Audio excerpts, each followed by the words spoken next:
Senhor acadêmico Geraldo Holanda Cavalcante, secretário-geral da Casa, prezadas senhoras e senhores, que nos honram com a sua presença, amiga, a Academia, neste momento, retoma uma tradição inaugurada há uns 2 anos, na gestão do presidente Marcos Vilaça, com a feliz ideia dos seminários voltados para a realidade brasileira contemporânea. Seminário que ele batizou de Brasil Brasis. Este seminário se insere numa dimensão da casa que é exatamente integrar a tradição e a modernidade, que tem sido uma tônica não só da gestão anterior da casa, mas de gestões anteriores. A academia não se enclausura em si mesma, ela se abre para a sociedade, como todos já devem ter percebido. Ela faz uma conciliação da cultura feita, a cultura que a comunidade estabeleceu como aqueles elementos fundamentais que a sustentam, e se abre também para a cultura que se está fazendo no cotidiano das agências culturais e no cotidiano da dinâmica da sociedade. E, nesse sentido, ela nos permite parodiar Machado de Assis, que num artigo famoso chamado um artigo famoso chamado A Língua, que integra, se não me engano, um artigo maior, ele disse uma frase que a gente pode agora parodiar e adaptar. Nem tudo tinham os antigos, nem tudo tem os modernos. Com os haveres de uns e de outros é que se constrói o patrimônio comum. E nós estamos exatamente num tempo contemporâneo de construção do patrimônio comum, em que a realidade do país se abre para uma feição multicultural, ou eu diria uma feição culturalmente multifacetada. É à luz desse aspecto múltiplo da nossa cultura e da nossa sociedade que se apresenta o Seminário Brasil Brasis.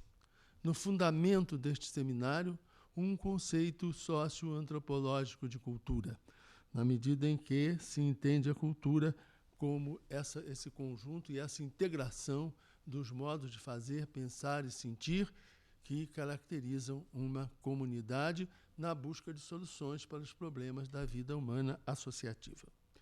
E o tema de hoje se insere exatamente numa das feições dessa cultura múltipla que nos integra.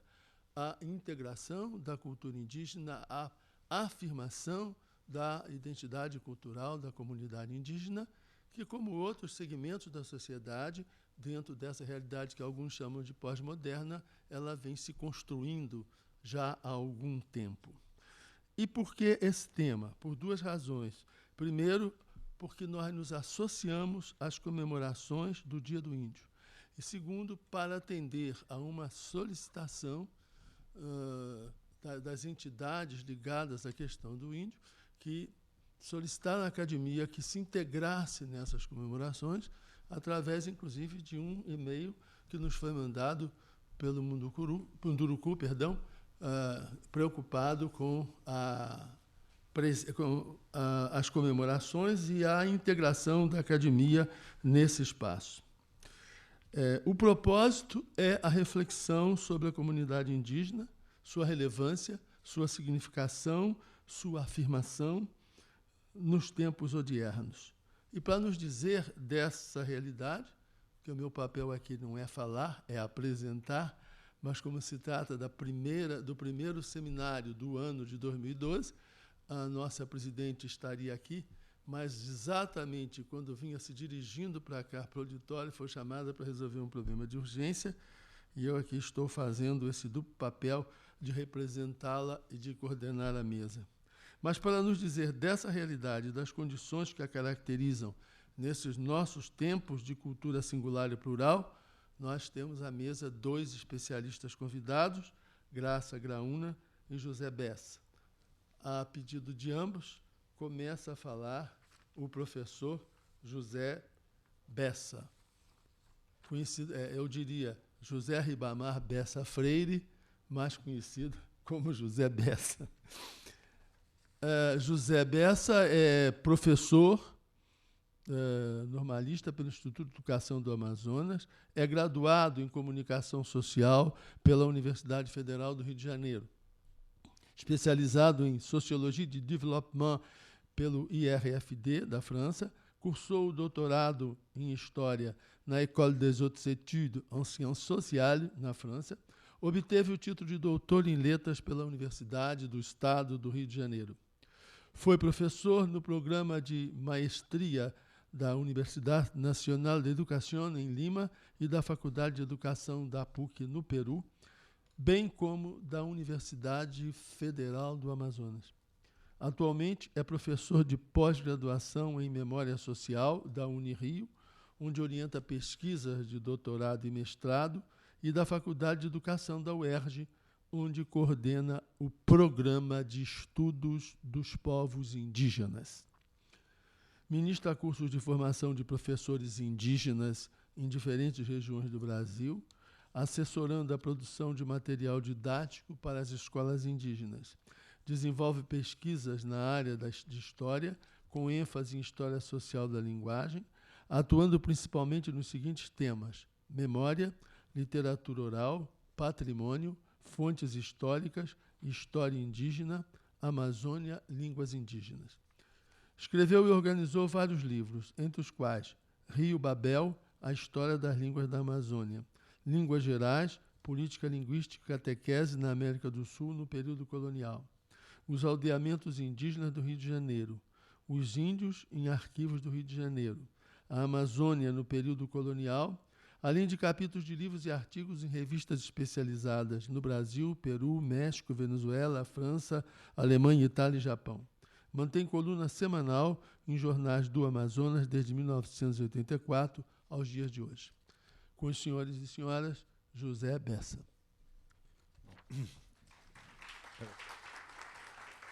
Bom, boa noite. Eu queria agradecer ao acadêmico Domício Proença Filho, Marco Lucchesi, pelo convite para participar dessa mesa ao lado da Graça Graúna, né, a quem eu já conheço de algum tempo. Eu gostaria de situar o problema de uma forma até mais informal, em tom de conversa mesmo.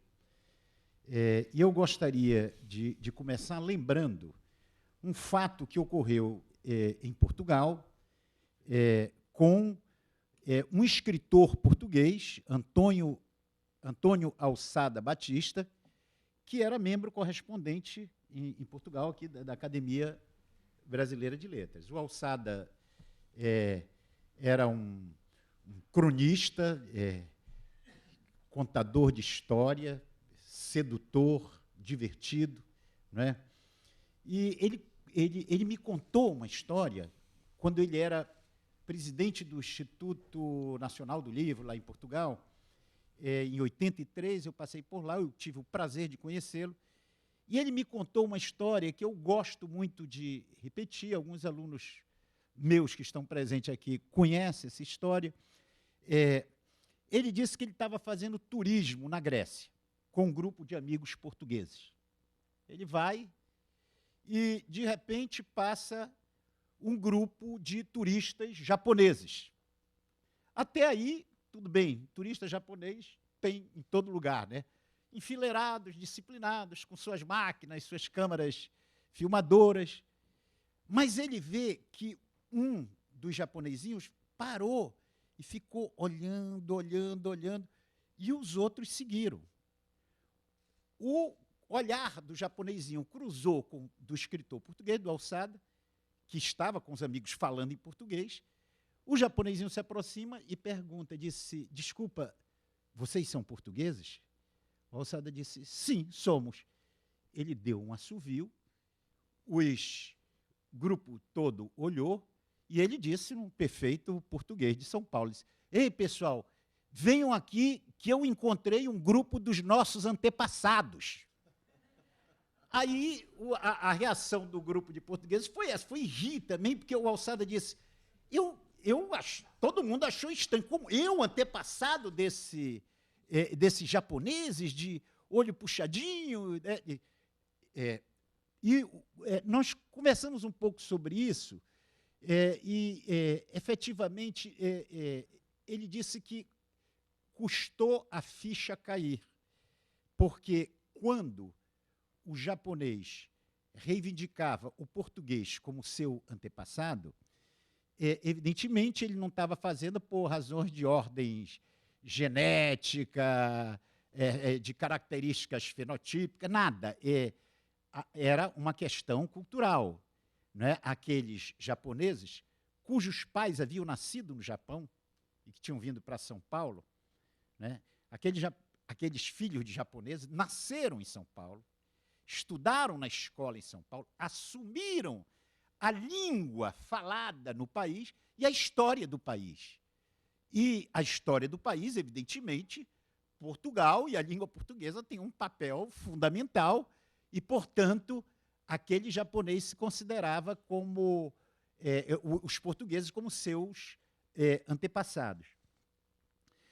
A questão que se coloca para introduzir ao tema da discussão é a seguinte: e se esses japoneses, que tinham motivos de sentir orgulho daqueles portugueses, se eles encontrassem um grupo de índios falando guarani,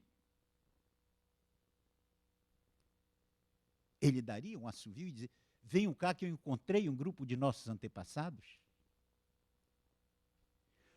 O que acontece com a história do nosso país, com a escola, com a mídia, que nos faz sentir um legítimo orgulho da presença da matriz portuguesa, europeia, na formação da nossa cultura, da nossa brasilidade, mas que nos faz relegar, quer dizer, os índios no processo de formação. Eu quero compartilhar com vocês o discurso de abertura da sessão magna do 4º centenário do Brasil, no dia 4 de maio de 1900. O Brasil festejava seus 400 anos. Aqui na Glória se realizou a missa, o cardeal veio, celebrou, etc.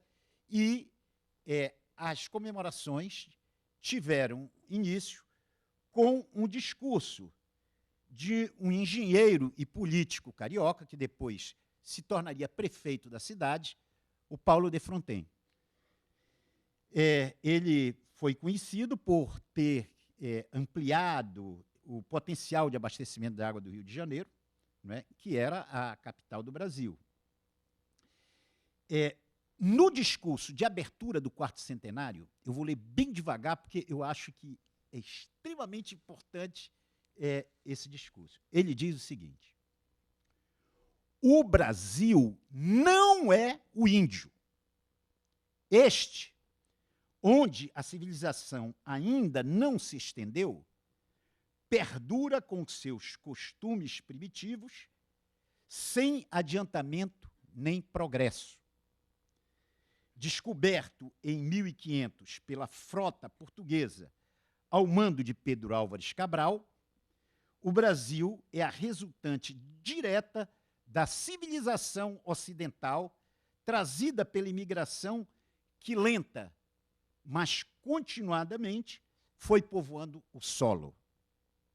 A religião, continua o Paulo de Fronten no seu discurso, a religião, a mais poderosa força civilizadora da época, internou-se pelos longínquos e ínvios sertões brasileiros e, sob o influxo de Nóbrega e Anchieta, conseguiu assimilar número considerável de aborígenes que assim se incorporaram à nação brasileira. E aí ele arremata no final. Diz, os selvícolas esparsos ainda abundam nas nossas majestosas florestas e em nada diferem dos seus ascendentes de 400 anos atrás. eles não são, nem podem ser considerados parte integrante da nossa nacionalidade. A esta, cabe assimilá-los e, não o conseguindo, eliminá-los.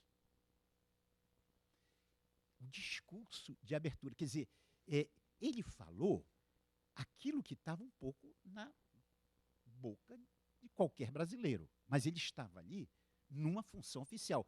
Era um engenheiro que passou pela escolaridade, teve universidade, não é? Um bom engenheiro, foi um bom prefeito do Rio de Janeiro, não é? Ele estava ali como presidente das comemorações dos 400 anos do Brasil. Esse discurso eu tirei do Livro do Centenário, 1500-1900, Sessão Magna do Centenário, no dia 4 de maio de 1900. Associação do Quarto Centenário do Descobrimento do Brasil, Rio de Janeiro, Imprensa Nacional, 1910, página 187. Eu só estou citando porque é difícil a gente acreditar que uma autoridade pública, abrindo o aniversário de 400 anos do Brasil, diga que o Brasil não tem nada a ver com o índio, que cabe à nação brasileira assimilá-los e, se não conseguir, eliminá-los, né? Bom, o discurso choca, mas a prática ela está aí também, seguindo um pouco essa orientação. Eu fiquei pensando, eu escrevi um artigo que eu trabalho também com meus alunos de sala de aula, que são os 5 equívocos, 5 grandes equívocos que o brasileiro comete quando pensa no índio. Todos esses equívocos, e mais um 6º equívoco ainda, eles estão presentes nesse curto discurso aqui, desse trecho curto do discurso do Paulo de Fronten, né? Ele, primeiro grande equívoco é eliminar os índios como matriz formadora da nacionalidade brasileira. Quer dizer, a presença indígena é muito forte na cultura brasileira, embora nós não tenhamos um conhecimento, porque não foi feito um inventário dessa contribuição, não é? Teve uma tese de doutorado defendida na Unicamp, alguns anos atrás, que mostra que aquele R caipira do interior de São Paulo, de morte, porta, Dirceu, que esse R, retroflex, né, ele é um som da língua alfaiate-chavante, que era falada no interior de São Paulo, em Bauru. Quando eu li isso, quer dizer, eu me dei conta de como essa enorme variedade dialetal existente no Brasil, ela poderia ser explicada se nós fizéssemos um inventário da contribuição que os índios deram na formação do Brasil moderno, contemporâneo. Então, é um erro, um equívoco muito grande, um preconceito, excluir os índios da matriz formadora da nossa nacionalidade. Mas é o que acontece com muita frequência. Eu fui chamado, em 1996, para um seminário organizado em Manaus, pela Universidade de Coimbra e a Universidade do Amazonas. No século XVIII, o Alexandre Rodrigues Ferreira passou pela Amazônia, viajou a Amazônia toda, 10, 12, 13 anos, e escreveu o livro Diário da Viagem Filosófica. Mas levou uma quantidade de objetos para Portugal. 300 e poucos objetos desses foram guardados em Portugal e foram trazidos em 1996 para uma exposição que houve lá. Eu escrevi isso no artigo, eu não entreguei a pessoa no artigo, mas aqui eu posso entregar porque ela está morta. Foi minha mãe. Eu levei minha mãe para ver a exposição dos objetos do Alexandre Rodrigues Ferreira. Eram objetos de extrema beleza, tem um catálogo aí, né? Aquelas cuias de Santarém bordadas a ouro, etc. Eu levei minha mãe, que é filha de nordestino, porque, como ela me educou, eu disse, eu tenho um compromisso de educá-la também, não é? Eu sabia o que ela pensava sobre os índios. Nós entramos na exposição, quando ela tomou um susto, quando ela viu a beleza daqueles objetos, ela disse, meu filho, você tem certeza que foram os índios que fizeram isso? Eu disse, está tudo documentado. E ela, com quase 80 anos, pela primeira vez me disse, eu não sabia que os nossos antepassados produziam coisas tão bonitas. Foi a primeira vez que ela incluiu aquilo que o Paulo de Fronten não queria, não é? Os índios como parte das matrizes formadoras da nacionalidade brasileira. Então, eu acho que esse equívoco se pode combater na medida em que a gente faz o inventário dessa contribuição, e ela é muito grande em todos os campos, não é? E em que a gente começa a trabalhar esses conhecimentos, não é, que os índios trouxeram para o Brasil moderno. No discurso do Paulo de Fronten tem também um outro equívoco, que é de situar os índios apenas no passado, né? Considerar como integrante de um passado que não existe mais e o que passou, passou. Num texto escrito em 1997 sobre a biodiversidade vista do ponto de vista de um índio, o Jorge Terena, que é o índio que morreu há alguns anos atrás, um grande sociólogo indígena, índio Terena, ele escreveu que uma das consequências mais graves do colonialismo foi justamente taxar de primitivas as culturas indígenas, considerá-las como obstáculos à modernidade e ao progresso. Eu quero compartilhar uma pequena citação do que ele disse, do que ele escreveu. Ele disse, eles, né, quem veem a tradição viva como primitiva, porque não segue o paradigma ocidental. Assim, os costumes e as tradições, mesmo sendo adequados para a sobrevivência, deixam de ser considerados como estratégia de futuro porque são ou estão localizadas no passado. Tudo aquilo que não é do âmbito do Ocidente é considerado do passado, desenvolvendo uma noção equivocada em relação aos povos tradicionais sobre o seu espaço na história. Então, os índios, efetivamente, fazem parte do nosso passado, mas eles estão encravados aqui no nosso presente e, queira Deus, que no futuro desse país, porque senão nós estaríamos muito mais empobrecidos, seguramente. Não é? Os dados revelados pelo IBGE na semana passada, o censo de 2010, mostra a existência de mais de 830 mil índios. A população indígena está crescendo no Brasil. Tem um fenômeno novo, que é o fato de que mais de 350 mil índios estão vivendo hoje nas cidades, né? E aí isso gera um outro equívoco, que é aquele equívoco de considerar como índio autêntico, né, só aquele índio que foi descrito pelo Pero Vaz de Caminha, né? E tal como ele descreveu, aquele que está lá no mato, na floresta, né? O José Saramago, ou o Alçada Batista, aqui citado, nenhum dos dois escrevia como Pero Vaz de Caminha. Mas ninguém diz que eles não eram portugueses autênticos. Também não se vestiam como Pedro Álvares Cabral, os portugueses de hoje. Ninguém diz que não são autênticos. Então, a gente aceita, quer dizer, que, como qualquer cultura, todas as culturas são vivas e mudam.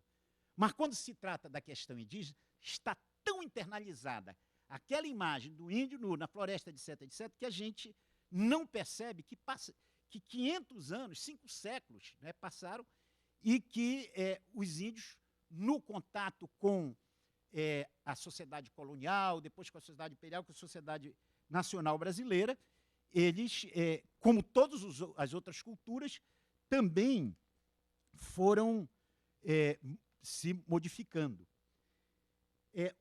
No discurso do Paulo de Fronten, citado aqui no início, ele também congela essas culturas.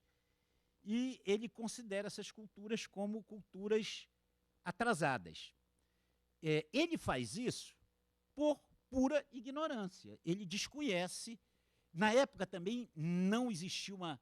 Hoje já existe, quer dizer, hoje nós temos uma quantidade expressiva de trabalhos na área de antropologia, de etnologia, que nos dão conta, não é, dos conhecimentos que os índios trouxeram para a sociedade nacional.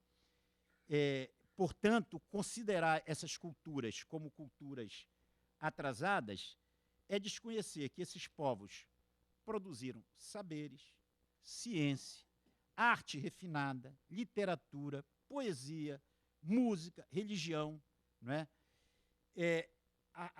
O que acontece é que, como no caso que eu citei aqui, da minha mãe que foi ver essa exposição, elas desconhecem, a população brasileira desconhece essa contribuição que os índios deram para a formação do Brasil. Na questão das línguas, por exemplo, né, hoje, segundo também os dados do IBGE, nós temos mais de 180 línguas que são faladas em território brasileiro. 180 línguas que, no contato com a língua portuguesa, elas foram se transformando, mas foram transformando também o português que nós falamos. Né? Existem marcas no português que nós falamos dessas línguas indígenas. Eram mais de 1.300, segundo os trabalhos de classificação de língua dos linguistas, em 1.500.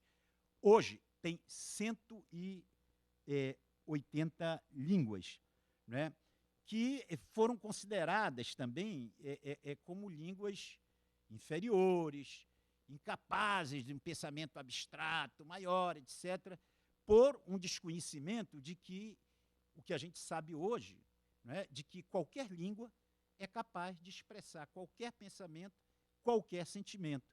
Portanto, é um erro considerar essas línguas como línguas inferiores, línguas atrasadas, né? Da mesma forma que as religiões indígenas. O catolicismo guerreiro, né, ele considerou esses povos como povos destituídos de religião, posto que eles não professavam a mesma fé católica dos colonizadores. Né?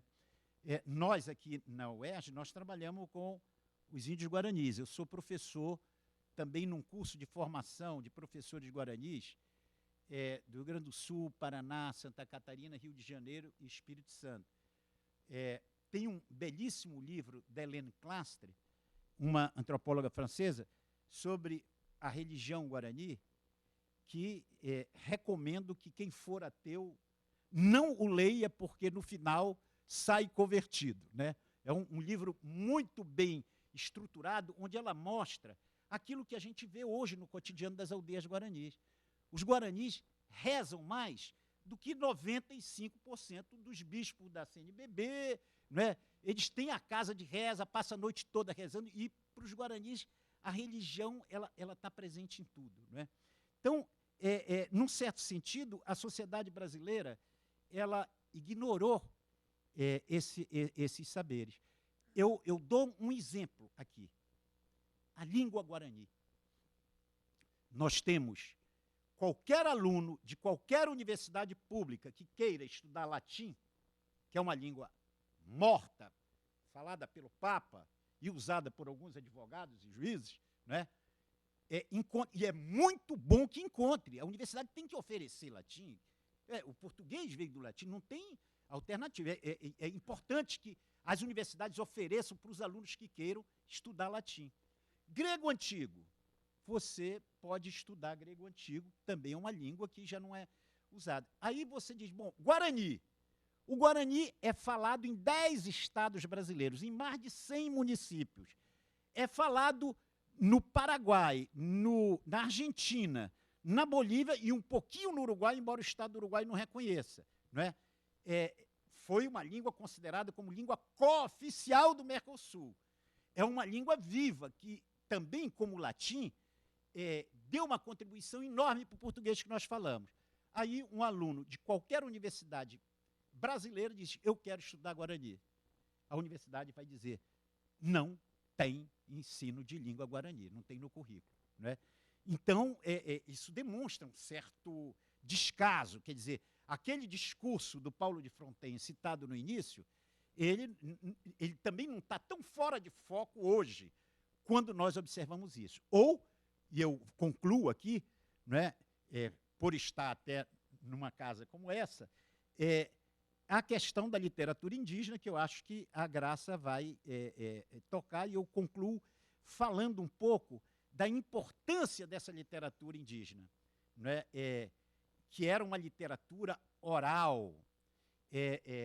O general Couto de Magalhães, que não tinha motivo nenhum para simpatizar com índios, ele era filho de um fazendeiro de Minas Gerais, não é?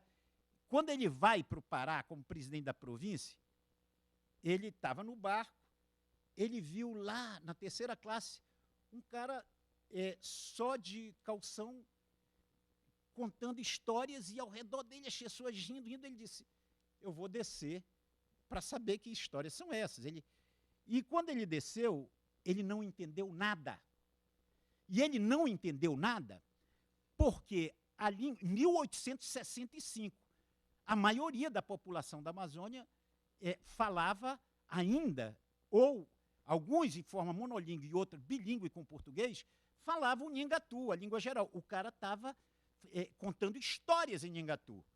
O Couto de Magalhães ficou tão fascinado com as histórias, não vai dar tempo de contar, depois no debate pode, se alguém tiver interesse, ele ficou tão fascinado com as histórias que ele resolveu aprender a língua, fez um método de ensino da língua e recolheu narrativas em Nhangatu. Nós, na UERJ, fizemos um livro que se chama Te Mandei um Passarinho, Prosas e Versos de Índios no Brasil, né, com textos de mais de 30 escritores indígenas, ilustração feita por índios. O livro todo é feito por índios, e o MEC ia editar, acabou não editando, a gente está fazendo circular o livro em PowerPoint, né? Mas isso dá uma dimensão um pouco do desconhecimento que nós temos. Quer dizer, existe uma literatura vigorosa. No final do século XIX, um grupo de tupinólogos forte, entre os quais Couto de Magalhães, Stradelli, Barbosa Rodrigues, o Amorim, Brandão Amorim, né, e outros, Hart, o Charles Frederick Hart, um canadense também, que passa pelo Amazonas, vem com HCIS numa comissão científica, não tinha nada que ver com índio. Às 5 horas da tarde, ele vê uma velha em Óbidos contando histórias das pessoas hipnotizadas. Ele resolveu aprender a língua por causa dessas narrativas. Então, eu fico perguntando se essas narrativas foram capazes de entusiasmar e de apaixonar um grupo de pessoas tão importante no final do século XIX, o que aconteceu com a ruptura que houve? Por que não houve continuidade nesse processo, né? Bom, meu tempo se esgotou, eu me coloco à disposição depois na discussão para conversar e responder as perguntas. Muito obrigado. Muito obrigado, Zé Bessa. Um pequeno esclarecimento, em tese, em princípio, o Seminário Brasil-Brasis não tem a discussão posterior, né? A dinâmica do seminário é a apresentação das falas e um breve comentário do coordenador, o que não impede que o Bessa, inclusive, amplie um pouco mais as suas considerações, até porque o coordenador atento verificou que você apontou 5 razões, 5 tópicos e só citou 2. Faltam 3. Então, você vai ter que me pagar esses 3 aspectos, né, que o público deve ter reparado. Eu estou sendo aqui o porta-voz da audiência. Eu percebi disso, por isso que eu estou dizendo a você que nós sentimos falta e que você terá um momento para situar exatamente os equívocos, né, a propósito da cultura indígena.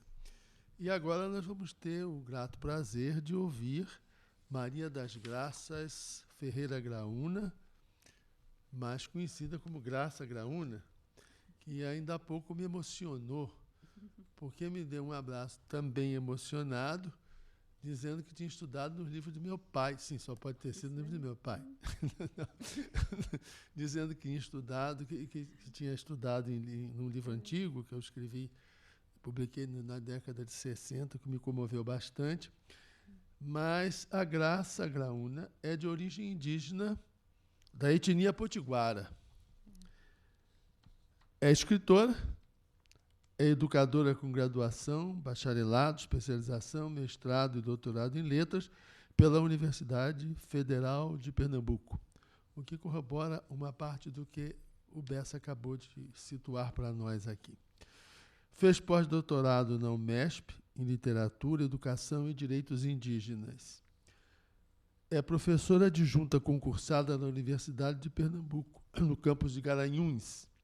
Coordenadora dos projetos Literatura e Direitos Humanos, junto ao MEC-SECAD, projeto do curso de formação de professores indígenas no estado de Pernambuco, projeto Potencialidades Patrimoniais do município de Garanhuns e seu entorno, produção literária.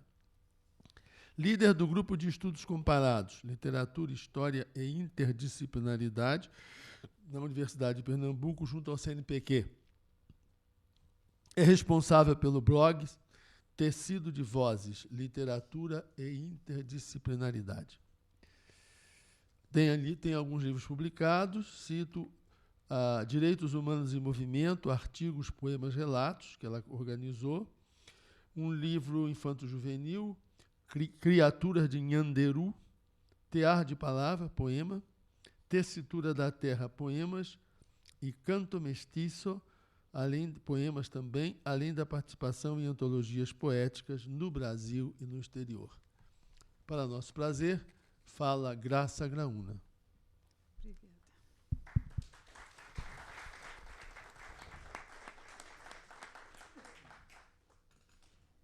Obrigada. Eu peço licença para falar do meu jeito. Eu sou... O Seminário Brasil, uma das características é exatamente a informalidade. Tá bom. Não, você esqueça que você está Tá na certo. Academia Brasileira de Letras, como o Bessa fez aqui. Esse seminário é um seminário que se quer descontraído, que se quer mais uma conversa. Esse é o espírito dele. Ok, muito obrigada. Eu estive aqui em 2009, compartilhando a mesa com Lauro Sandrone e Alberto Costa e Silva, e também o acadêmico saudoso Esclia, com também 2 parentes indígenas, o Daniel Munduruku e a Darlene Talcane.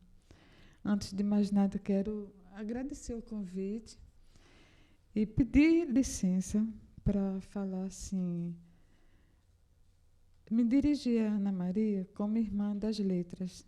Eu tomo esse atrevimento, porque a primeira vez, quando eu li você, foi De Olho nas Penas.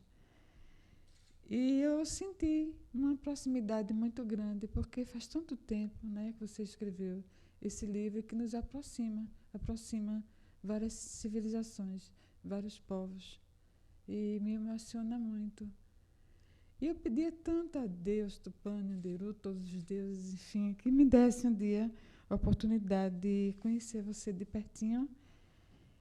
E eu conheci, pois. Por favor. Desculpe, eu esqueci inadvertidamente, porque ela fez sinal para eu não fazer isso, né?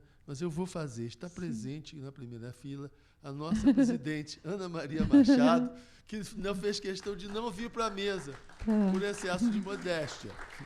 Então, Graça, pode falar com ela à vontade. Então, Ana, me permita o atrevimento de chamá-la Irmã das Letras, porque você entrou no universo do seu livro pouco, que as pessoas conhecem muito pouco, que é justamente o universo indígena. Viu? Parabéns, mais uma vez. E pelo autógrafo que você fez hoje, né, no livro, e perguntou para quem era. Eu disse que é para a criança que ainda mora em mim. Obrigada, viu? Então, é uma alegria muito grande compartilhar a mesa aqui com o Domício e com o Bessa, né? E nesse dia falar do índio, sobre índio, né, no Brasil contemporâneo. Eu não poderia estender minha fala sem antes também, peço a todos permissão para apresentar meus parentes que chegaram assim. Por favor, Aissiri, você pode se levantar para todo mundo ver você? E se identificar. O Aissiri Guará, escritor indígena. Jaime, por favor. O conhecedor das estrelas, né? O nosso pensador maior aqui, entre eles, o filósofo, o conhecedor das coisas, o Moura Tucano,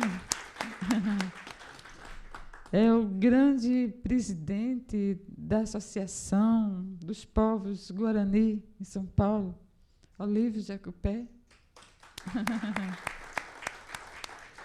E um cineasta que o mundo precisa conhecer mais, Caimi, por favor, Caimi Chavante. Então, nós existimos, né? Pois bem, eu peço licença também para fazer uma leitura. Eu sou uma pessoa muito emotiva e, às vezes, o papel aqui, eu consigo me comportar.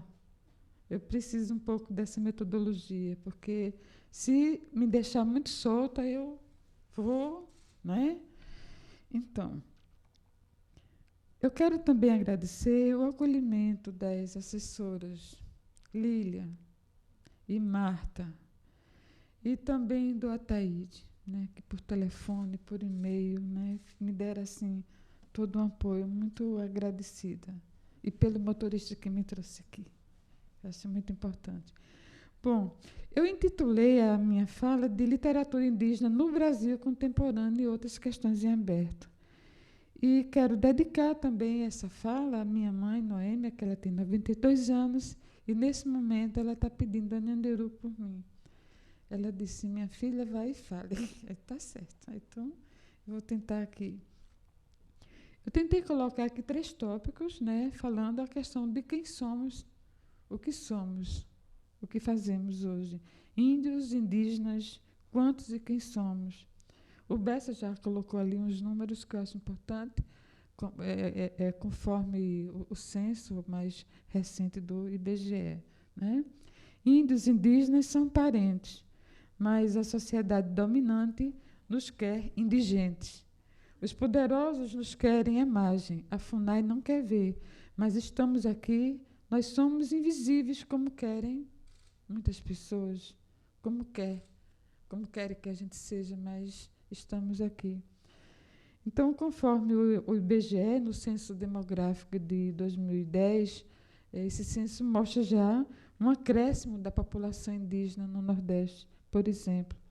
No meio antropológico, esse processo de surgimento indígena, de povos ressurgidos, é chamado de etnogênese. Esse fenômeno já foi visto pelo antropólogo João Pacheco de Oliveira, um antropólogo, uma pessoa que eu respeito bastante. E, na opinião de um parente indígena chamado Gessen Luciano Baniva, né? Ele também é antropólogo, E tem um estudo importantíssimo que está disponível no site do MEC. Então, quem quiser entrar, né, no... Como é que está o nome, meu Deus? Domínio público. É o domínio público. Aí, quem quiser entrar no MEC, colocar, digitar Gerson Boniva, vai ter acesso ao estudo dele. E ele diz o seguinte, né, ele observa esse processo chamado etnogênese, refere-se à reafirmação da identidade de grupos étnicos e que, diante de circunstâncias, né, históricas, foram impedidos de assumir a sua identidade. A minha mãe, minha avó mesmo, diz, olha, não diga não para ninguém o que você é, porque você vai sofrer muito, né, com isso, e eu não vou estar lá por perto para lhe proteger. Então, as circunstâncias obrigam a gente a se esconder, né?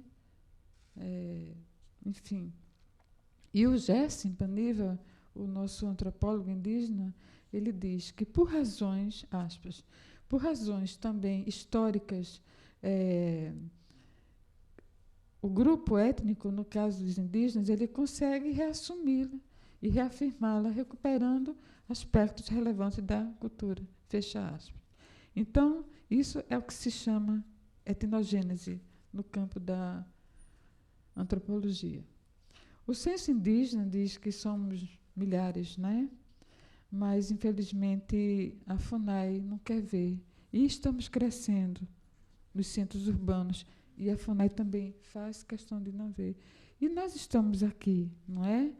Eu digo assim, essa leitura que o Domício fez de mim, do Bessa, dizemos o que fizemos, o que escrevemos. Eu costumo até brincar que esses títulos que eu vou juntando pela vida é para comprar mais uma tapioca afiada quando eu estou fora de casa, entendeu? Mas a gente precisa, né, ter assim, esse contato com esses conhecimentos para que a gente marque mais o nosso lugar no mundo. Viver nas cidades grandes não nos torna menos indígenas. A nossa condição de indígena urbano, a FUNAI não quer ver, e uma das provas é justamente ela negar a nossa existência, por exemplo, no Rio Grande do Norte, que foi o estado onde eu nasci. Nega também a existência dos parentes no Piauí e no Distrito Federal. Você chega em Brasília, é impossível você não ver, não é? O tanto de nós, né, que existe por lá. Então, só não enxerga mesmo quem não quer ver.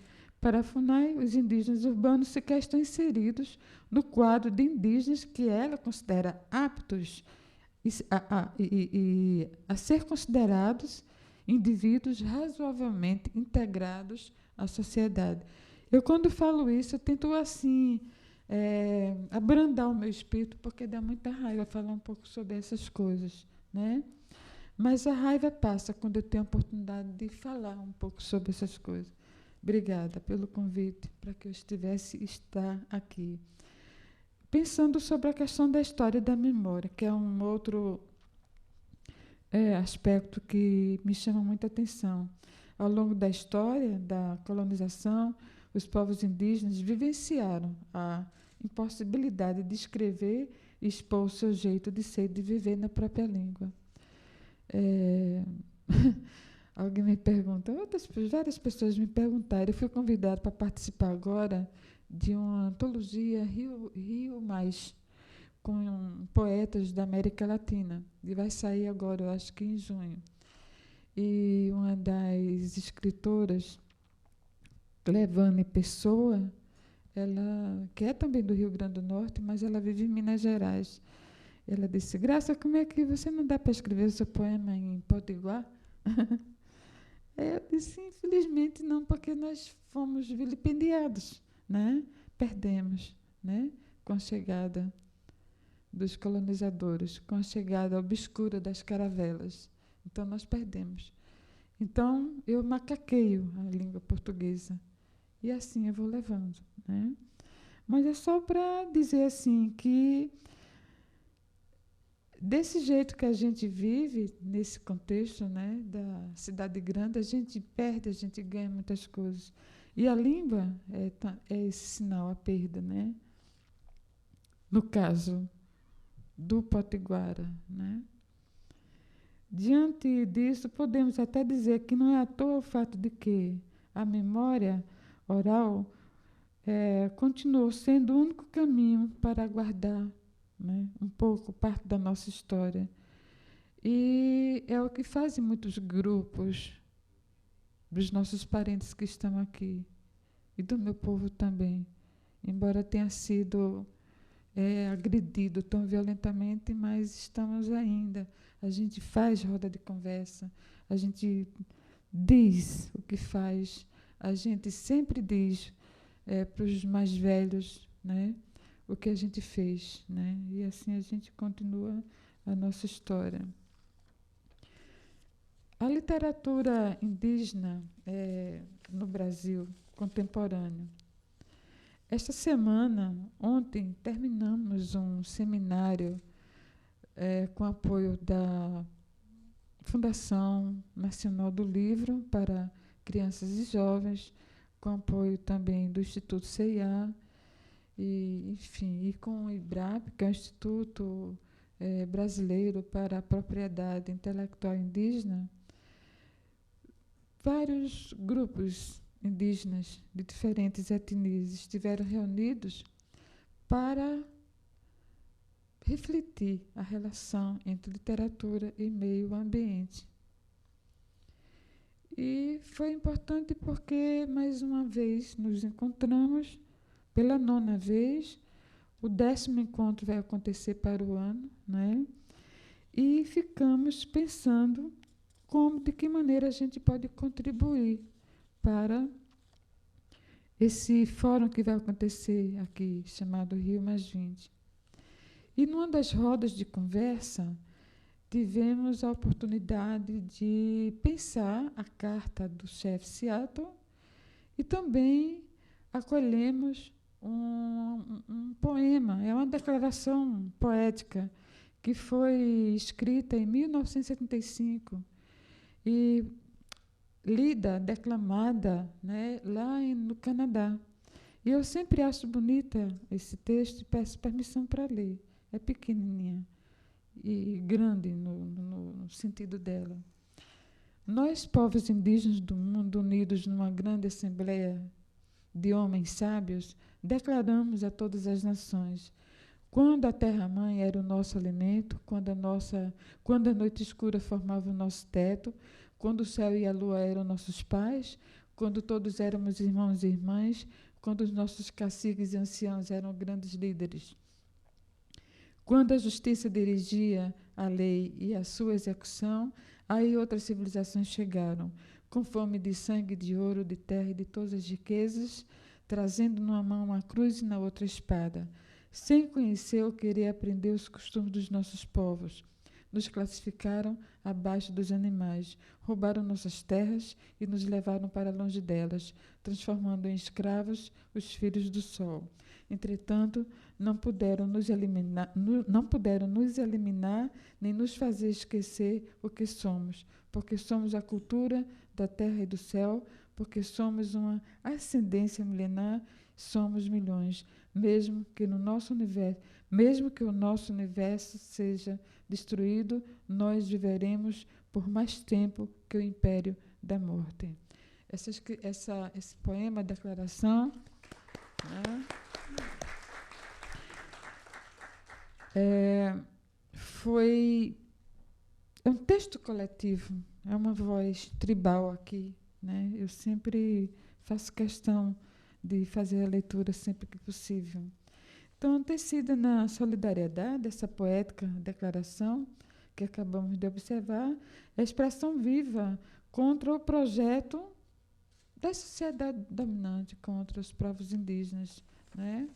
Então, eu penso assim, que apesar dessas atrocidades todas, né, nós sobrevivemos, nós resistimos. No Brasil, em 78, tinha assim, um projeto semelhante ao que o Marquês de Pombal, né, já havia feito antes, né? E no Canadá também, né, lembrando que havia essa tentativa, né, de você tornar o indivíduo indígena de acordo com os quereres do governo poderoso, no sentido de tirar, extrair da gente a nossa cultura e negar a nossa cultura. Pensando no Fórum Rio+20, né, nós acreditamos que é mais uma possibilidade da gente mostrar ao mundo a nossa existência, como escritores, como artistas indígenas, como pensadores, cineastas, homens e mulheres pensantes, né? Eu penso que é sempre um ponto para a gente refletir mais o nosso estar no mundo. Uma das noções de meio ambiente, né, dentro do que a gente pensa, né, levar para Rio+20, está relacionada a um conjunto de fatores físicos, biológicos e químicos que cercam os seres vivos e são influenciados por ele. Pelo menos é uma das noções que nos chega com relação ao meio ambiente. E no campo literário, nos valemos do termo ambiguidade para refletir a possível relação entre literatura e meio ambiente, e se estendermos uma possível relação desses termos ao conceito de sustentabilidade, intuímos que, por meio da nossa literatura, reafirmamos o nosso estar no mundo, a nossa identidade, visando também a nossa sustentabilidade. Ao considerar a noção de sustentabilidade quanto à necessidade de desenvolvimento para garantir o futuro das próximas gerações, a relação entre meio ambiente e literatura tende a revelar a sua tensão entre duas ou mais direções, sobretudo poético, pois, se observarmos atentamente o campo de plurissignificação, esse campo sugere que a poesia é sustentável, sim. Sendo assim, as possíveis respostas às indagações referentes à nossa literatura indígena devem ser, pelo menos, respostas pertinentes à história e à memória dos povos indígenas.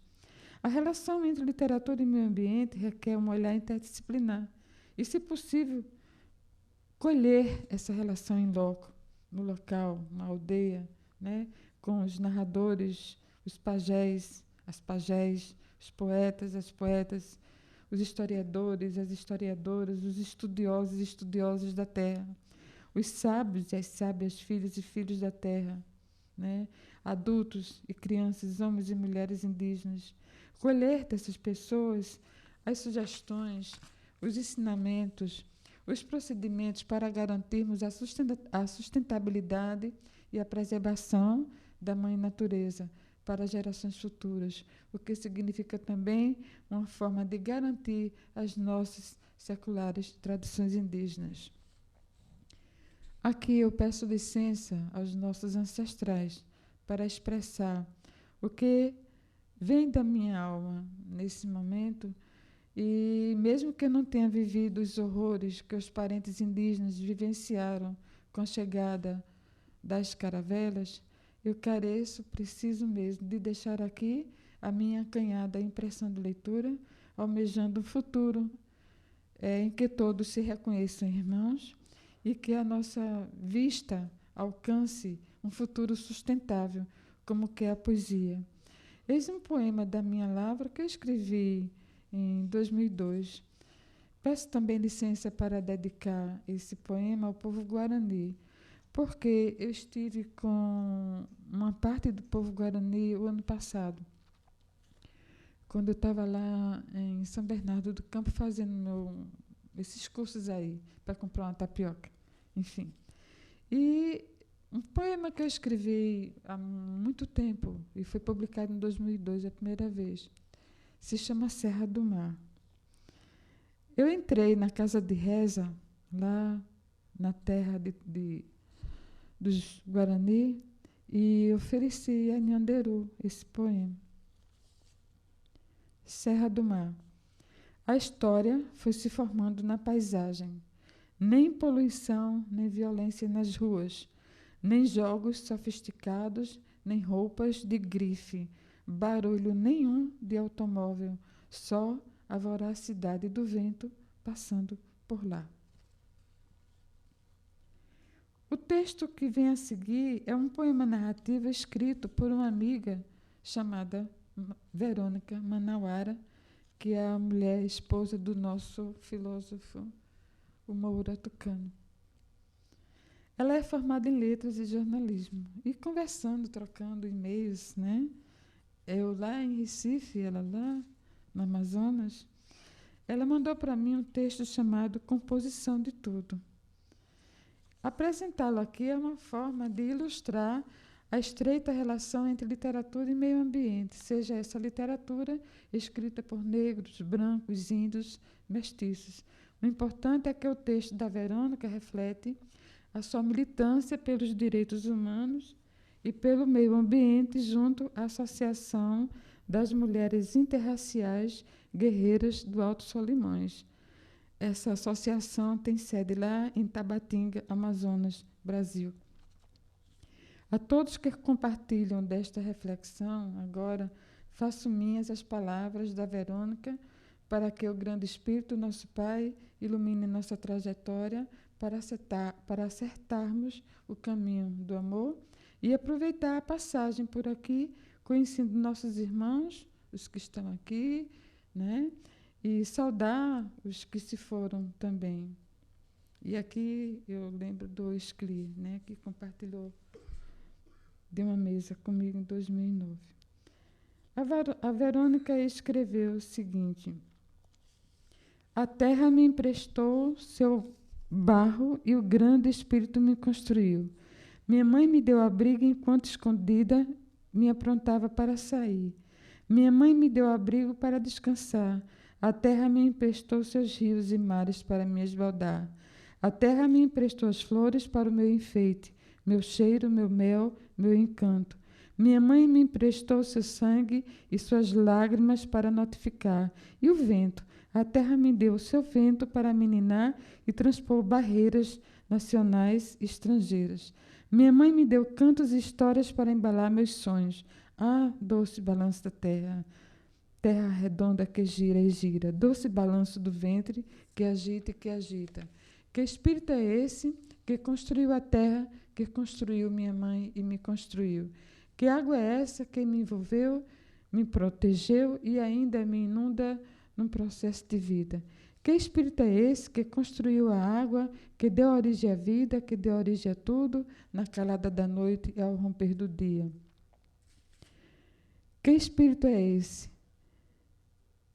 E que família é essa? E os ventos que movimentam tudo, que se vestem coloridos nos balões da eterna infância? Que espírito é esse que construiu o vento, que ordena tudo no vozerio da comunicação, na visita inesperada das folhas dançantes, do bailado dos seres viventes, no sopro, nos gemidos das linguagens da dor e do amor? E que espírito é esse que emprestou o tempo, emprestou o espaço, preencheu a terra, preencheu meus ancestrais e me preenche com este passado forte, presente, lindo, futuro, certo e incerto? Eu estou recortando aqui algumas falas da Verônica, porque é muito longo o poema, mas ela encerra o poema com um trecho do cancioneiro popular. Ela diz: vento que balança as folhas do coqueiro, vento que balança as águas do mar. Então, essa relação, né, muito forte da literatura indígena com outros saberes. Para finalizar, deixo aqui em aberto o seguinte: a nossa literatura contemporânea é um dos instrumentos que dispomos também para refletir acerca das tragédias cometidas pelos colonizadores contra os povos indígenas. A literatura é também um instrumento de paz, a fim de cantarmos, se possível, a esperança de que dias melhores virão para os indígenas no Brasil e em outras partes do mundo. Fazer literatura indígena é uma forma de compartilhar com os parentes e com os não indígenas a nossa história, memória de resistência, as nossas conquistas, os desafios, as derrotas, as vitórias, ou como fez o parente Gerson Boniva, quando escreveu seu livro e perguntou: o que precisamos saber a respeito dos povos indígenas no Brasil de hoje? Porque a palavra indígena sempre existiu. Agradeço pela oportunidade que me deram de estar aqui, na esperança de cultivar o direito de sonhar e a liberdade de expressão sempre. Quem Nhanderu, Deus nos acolhe. Obrigada.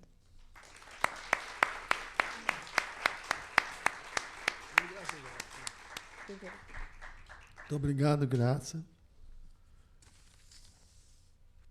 5 minutos para você concluir aquelas coisas. Menos que isso. Eu não quero abusar, é porque eu pensava que era seguido de um debate. Mas, menos do que isso, eu fiz referência, a partir do discurso do Paulo de Fronten, de alguns equívocos.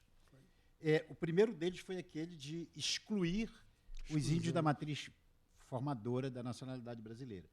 O segundo é congelar essas culturas, né? Quer dizer, mudou, deixa de ser. Terceiro, considerar essas culturas como atrasadas. Terceiro equívoco. Quarto equívoco, localizar essas culturas no passado, esquecendo que elas estão no presente e no futuro do país. Mas eu acho que eu deixei de mencionar 2 equívocos. Um deles é o do índio genérico, que a gente costuma cometer muito esse equívoco. Se o meu amigo Moura lhe falar em tucano com o Alberto Guarani, ele não vai entender. Ou se o Alberto falar em Guarani, bom, Moura talvez entenda porque ele fala o Nhangatu também. Mas a enorme diversidade linguística, histórica, cultural. Então, um tucano é um tucano, um guarani é um guarani. Bom, aí a gente tem o termo índio, genérico, né? Você usa também o termo europeu para cobrir realidades tão diferenciadas quanto o português ou o alemão. Só que, quando você fala europeu, você não está negando a lusitanidade, por exemplo, dos portugueses. O português é europeu porque é português, né? Então, o conceito mais genérico não nega o particular. No caso dos índios, isso tem negado. A gente coloca, não, são índios, quer dizer, como se fosse, enfim, como na piada, um caminhão cheio de japoneses, né? Esse foi um equívoco que a gente não comentou. E o último estava relacionado à questão das terras indígenas, que se comete até hoje, né? Agora, quando houve a discussão da Raposa Serra do Sol, o voto brilhante do ministro Aire Brito, né? Mas a gente viu muito nos jornais, muita terra para pouco índio, né? Os índios representam 0,4%, 0,5% da população e são donos de 13% das terras. Quer dizer, na verdade, segundo a Constituição brasileira, o índio não é dono de nenhum metro quadrado de terra. Isso que nós chamamos de terras indígenas não é propriedade dos índios, é propriedade da União. Se faz uma confusão muito grande sobre isso. É propriedade da União. Os índios não podem vender a terra, não podem dá-la como garantia para o empréstimo, nada. Não é? Eles têm o usufruto apenas. As terras indígenas são terras da União. Terras que podem ser vendidas são as terras de fazendeiros. Um fazendeiro pode vender sua terra para o estrangeiro, para quem quiser, enfim, mas as terras indígenas não. Então, se tem uma confusão muito grande em torno disso, e a gente viu recentemente, com a discussão da proposta de emenda constitucional, a PEC, aí, que foi aprovada na Comissão de Constituição e Justiça há 2 semanas, por 38 votos contra 2, né? E entre os 38 votos de figuras como Paulo Salim Maluf e outros. Quer dizer, a Constituição brasileira, no seu artigo 231, numa negociação que foi feita com muita habilidade pelo movimento indígena, com o doutor Ulisses Guimarães, com Severo Gomes, que abraçaram a questão, né? Ela determina, diz, são terras indígenas, aquelas terras habitadas tradicionalmente pelos índios. Não tem discussão sobre isso. Quer dizer, o que significa isso? O Estado brasileiro disse para os índios, vocês eram donos de 100% do território, perderam 87%. O que perdeu, perdeu. Nós não podemos fazer mais nada. Agora, o que o Estado brasileiro, com a Constituição Cidadã de 88, está dizendo para vocês é o seguinte, que a partir de agora não vamos permitir que continue aquele processo colonial de invasão de terra, de usurpação de terras, etc. Isso a Constituição garantiu, e agora uma emenda constitucional já aprovada pela Comissão de Constituição e Justiça da Câmara, e que está sendo levada para o plenário, né, ela propõe que seja o Congresso Nacional, esse Congresso que ontem aprovou o que nós vimos do Código Florestal, que seja ele que diga o que é terra indígena, independente de se os índios estão ou não habitando tradicionalmente. Então, é um outro equívoco que se faz em relação às terras indígenas. As terras indígenas pertencem à União, pertencem ao Brasil. Obrigado. Muito obrigado, Zé Bessa.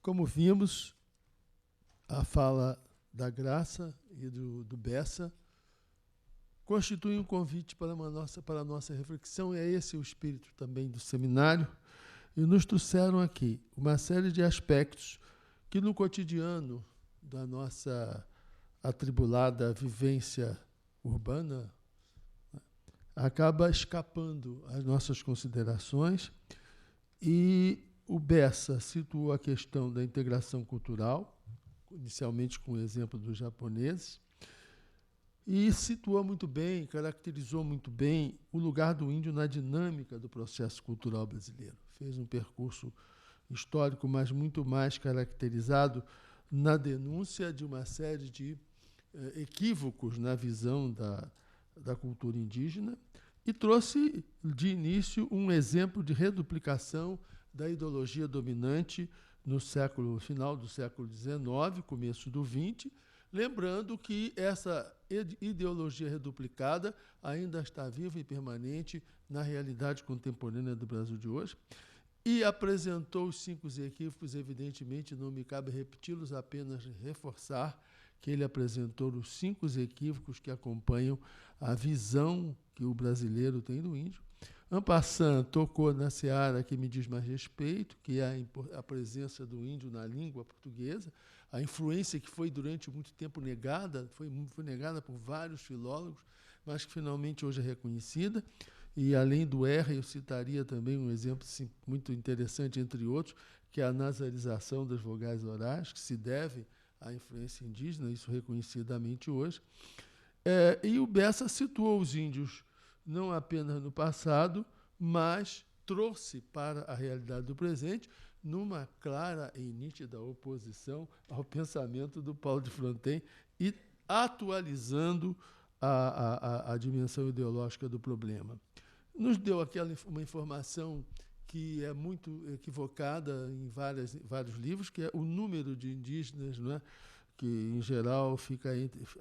A última estatística que eu tenho consultada era de 350 mil, e nós sabemos que são 800 mil pelo censo do IBGE de hoje, e as 180 mil línguas indígenas em território brasileiro, que vem comprovar, mais uma vez, que o Brasil está longe de ser um país unilingüe.